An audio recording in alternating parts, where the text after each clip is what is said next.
Want to grow your savings effortlessly? The Chase Boost feature is a clever tool that rounds up your debit card purchases and squirrels the extra away. Welcome back to Guide with Samuel. You can find Boost within the Chase mobile app.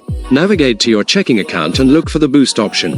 When you turn it on, you choose a savings goal, like vacation or emergency fund, and link it to your Chase savings account. Then, every time you use your Chase debit card, Chase rounds up the purchase to the nearest dollar and transfers the difference into your chosen savings account.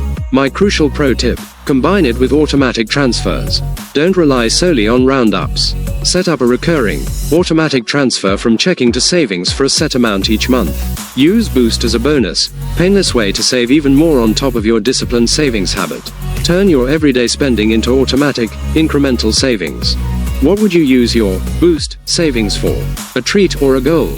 For more painless saving guides, please subscribe. Thanks for watching. I'm Samuel, and I'll see you soon.